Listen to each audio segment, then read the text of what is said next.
Hello there guys and welcome back to Rebuilding Histon. This episode is actually just a follow-up of what happened in the last episode. That's why it's split into two parts, because I didn't think you guys wanted to watch a near 40-minute video. So I've split this into two parts. This is just a end of season wrap-up, just going through all the player stats and also what's been happening in the leagues above and below us. So this is just something, if you're interested in this sort of thing, feel free to watch. If you're not, then don't worry about this. You can skip this video and move on to the start of Season 3 when that comes around. I'll just get that out as soon as possible once I get to the start of Season 3. So if you're not going to watch this, then I'll see you for the next episode. But if you are going to watch this, I hope you guys enjoy this. And if there's anything I can do to improve this style of episode, then please let me know in the comments. Okay, let's have a quick look at the team here with regards to the some of the stats here. So most appearances was our goalkeeper, Reece Bills, with 56 across the season. Luke Harding was our highest outfield player appearances with 53. Justin May on 51 with 53 is coming on as a substitute. Kevin Carrillo with 50 appearances as well, and then we're going down in towards the 45s, 44s, 43s. Ryan Williams made 44 appearances, starting appearances, and 7 substitute appearances. So in theory, that's 51 appearances he's made. But he had the most goals, as you can see, 26 for the season.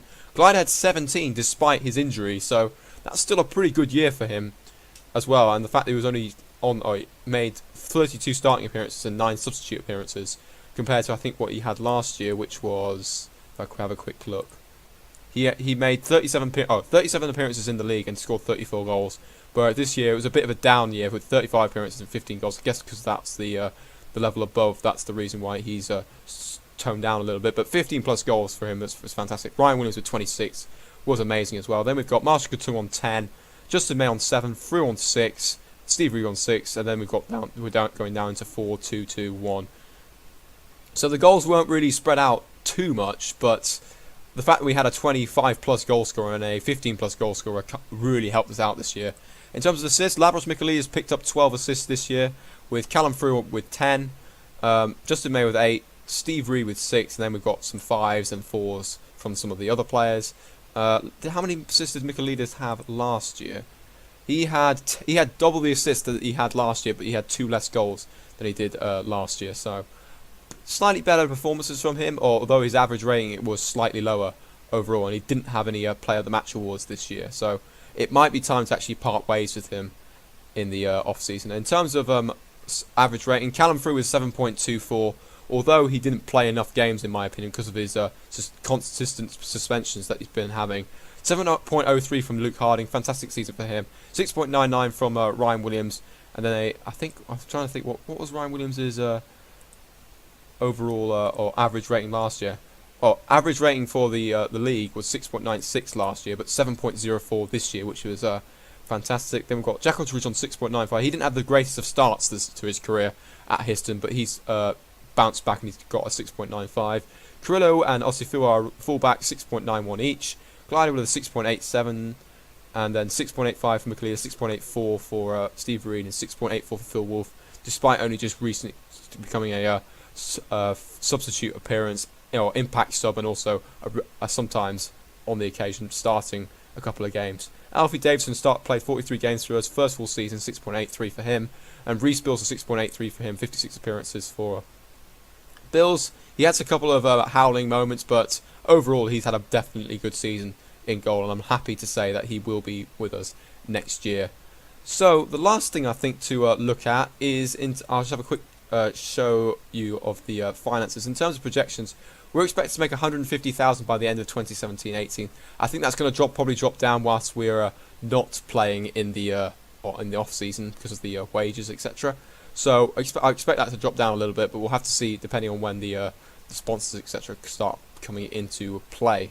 So the last thing to look at actually is what's been happening elsewhere in the other divisions. Obviously there's some of them haven't finished yet, but we'll have a quick look now. Manchester City are currently 7 points clear at the top of the Premier League, with Man United, Arsenal and Spurs occupying the top 4. Looks like that's pretty much, the top 4 is pretty much sealed up, because West Ham are 8 points back with 3 games remaining, and City have pretty much got the title very nearly wrapped up with a 7-point gap over their neighbours United with 3 games remaining. Liverpool and Chelsea currently are going to miss out on Champions League football there. Leicester finishing in 8th, so it looks like they're missing out on European football. Good season for Newcastle on their return to the Premier League. And down at the bottom we've got Crystal Palace and Huddersfield just outside the relegation zone. Leeds already relegated, and Huddersfield and Crystal Palace are in a scrap with Everton, Bournemouth, and possibly Southampton and Burnley. But I think probably the Clarets and the Saints are probably going to be safe from relegation. But you never know with 3 games remaining. It's more of a four-way fight between Bournemouth, Everton, Crystal Palace, and Huddersfield. In the Championship, we've got Norwich City 6 points ahead of third place Aston Villa. So it looks like they're going to be on their way to promotion to the Premier League, with Fulham in second, but they're in a fight at the moment with Aston Villa and Reading as to who gets that second spot. The other 2 playoff spots are currently occupied by Middlesbrough and Hull, but Nottingham Forest aren't too far away from them. Boo. Then my team, Derby, all the way down in 13th place on 61 points. Their finances aren't very secure as well, which is not a good sign at the moment. They haven't got any relegation fears though, fortunately for them. Speaking of relegation, unfortunately for Birmingham and Port Vale, they're already relegated quite convincingly as well. And it's a fight between Sheffield United and Charlton as to who takes that final spot, because it looks like Brighton, who are all the way down in 20th for some reason, considering what they're doing in real life. It's a bit of a disappointment for the Seagulls that they're down and near the bottom of the league. But it's between Sheffield United and Charlton as to who will take that final relegation spot and be or relegated straight back down to League One following a promotion. In League One, we've got Preston leading the way, 5 points clear of Millwall. Looks like they're going to be winning the league. They're already promoted based off the points tally, because they're 11 points clear of Posh with 2 games remaining. Millwall look like they're going to take the second spot as well, 4 points clear of Peterborough with 2 games remaining. We've got Peterborough, MK Dons, Bradford City and Rotherham in the playoffs, but Northampton are not far behind Rotherham in terms of their goal difference and the level on points as well. Oxford United might have a chance of making it into the playoffs as well. They're 3 points back on that 6th spot. So it looks like Peterborough and MK Dons are pretty much safe and secure in the playoffs. And down at the bottom, we've got everybody pretty much relegated already. Crewe, Southend, Rochdale, the team I was born actually at, and then Wickham, who are 5 points behind Luton with 2 games remaining. So it looks like Wickham are pretty much down and dead and buried in the... and there doesn't look like they're going to overturn a 5-point gap with 2 games remaining, unless results definitely go in their favour in the next 2 matches. Coventry down in 19th, so they're still surviving just about at the moment. In League 2, Portsmouth have completely ran away with the league on 102 points right now and have been promoted as champions already.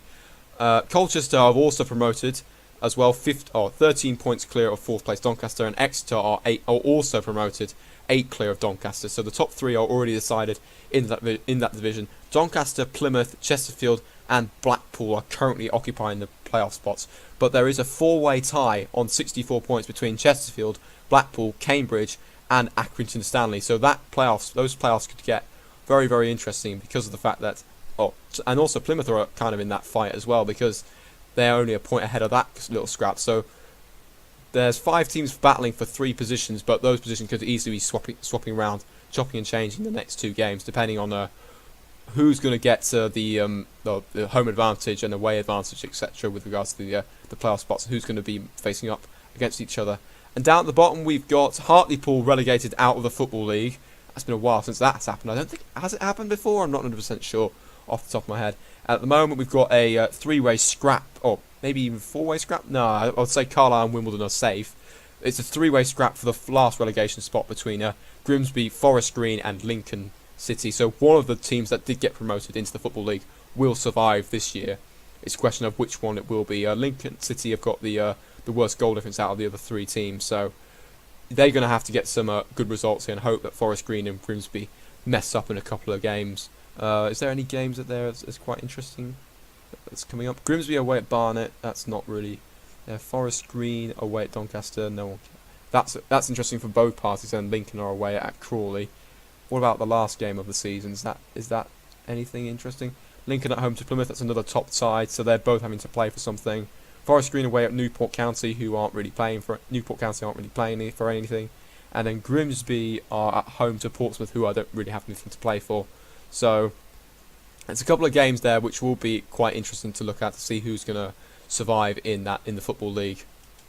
In the National League, Mansfield have managed to make an instant return to the Football League with a 7-point gap over Barrow with 1 game remaining. So they've been promoted as champions, with Barrow, Morecambe, Aldershot and Tranmere currently sitting in the playoffs, with Eastleigh, Dagenham and Redbridge not too far behind, at the moment in terms of the playoff battle. Barrow and Morecambe look like they're going to be secure in the playoffs though, and it's a scrap between Aldershot, Tranmere, Eastleigh and Dagenham and Redbridge as to who takes those last 2 spots. And down at the bottom, Maidenhead have been relegated already, as have Dover, and it's a 3-way fight at the moment between North Ferriby, Gilsley and Solihull Moors, but both Gilsley and Solihull Moors will need North Ferriby to have a bad day in the last game of the season to have any chance of setting up in the National League. North Ferriby are away at Barrow in the last game of the season, with Gilsley at home to Sutton United, who are currently sitting in, I can't see where Sutton are, in 14th, and then Solihull Moors are at home to Dagenham and Redbridge, who are in fight for the playoffs. So there's only really a couple of games which are interesting on that front, particularly Solihull Moors, Dagenham and Redbridge, because of the two predicaments that the two clubs are in. In the National League North, which I think has got one more game, yes it has, AFC Telford are now top of the league. Salford City were leading the way there, but they've kind of dropped off a little bit. But it's a 2-way fight between Telford and Boreham Wood as to who gets the automatic promotion and the title of the National League North, of the Championship of National League North. And then we've got Alfreton, Kidderminster and Salford currently occupying the playoffs. Well, Salford could easily drop out of it because there's 2 other teams tied with them on 68 points, with Darlington, one of their biggest rivals in terms of them rising up the leagues, and FC Halifax also tied up with them. Stockport not too far behind them as well, with a point gap between them and Salford. So it's really a 5-way, 5-way fight with 2 spots between Kidderminster, Salford, Darlington, FC Halifax and Stockport. Maybe Alfreton could be included in that as well. We'll just have to wait and see what happens on that last game of the season. And then down the bottom, we've got Brackley already relegated, but there's a fight between FC United, Curzon Ashton, Spennymoor and Marine as to who actually gets relegated. Curzon Ashton were bottom of the league for quite a while, so it's been a good fight for them to get back out of the relegation zone. And FC United, it would be disastrous for them if they go down and Salford City go up. That would be an absolute disaster, considering the fact that the history between the class of '92 owning Salford City and FC United being owned by fans that made the club in process of the Glazers ownership when those class of '92 were playing at Manchester United. So very interesting storyline there if Salford go up and FC United go down. In National League South, Ebbsfleet have won the league already by 10 points. We've got Torquay, Margate, Dulwich Hamlet, who were promoted last season into this division, already in the playoffs for the division above, which is fantastic work from them. And also Welling are in the playoffs, so everyone is already guaranteed to be in the playoffs at the moment. Maidstone can't come back from 4 points, a 4-point gap with 1 game remaining. So and then down at the bottom we've got Western-super-Mare, Concord both getting relegated.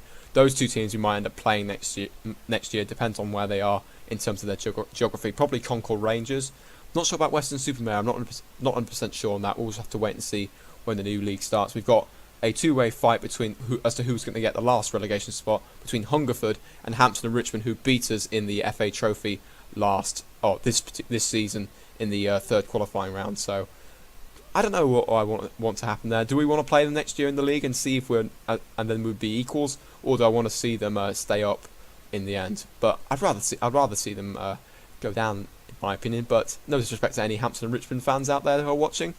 But yeah, that's just one of the things. Here is the East Mayfield Premier Division. Havant, Waterlooville and Billericay tied up, really close at the top as to who's going to win the league with 1 game remaining. Staines, Burgess Hill, Malden and Tiptree are in the playoffs at the moment. There's a fight between Malden, Tiptree and Lowestoft as to who gets that playoff spot. And then down at the bottom, Kings Lynn, Soham, Harrow. Soham are both relegated. Harrow, Witchley and Wingate and Finchley and Metropolitan and Police are in the fight as to who's going to be surviving in that league. This is the league that we're in at the moment. And in the Northern Premier Division, Stallabridge have gone up quite convincingly there, 11 points clear of Blythe. We've got Blythe, Buxton, Workington and Stafford in the playoff spots, with Ilkeston. Actually the season's finished already. So Blythe, Buxton, Workington and Stafford are all in the playoffs, and one of those clubs will then get promoted into probably the National League North.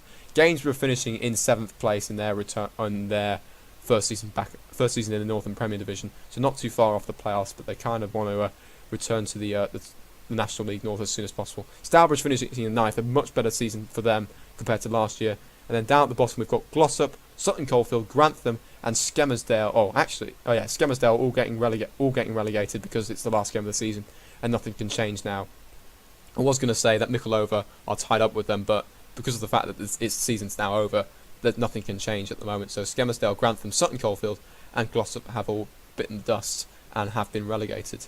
We'll just have a quick look at the division that's below us. FC Romania, very interesting team. They've been promoted from the Ismathian First Division North, so they'll be in the Ismathian Premier Division next year. Farnborough did get promoted in... Oh, actually, no.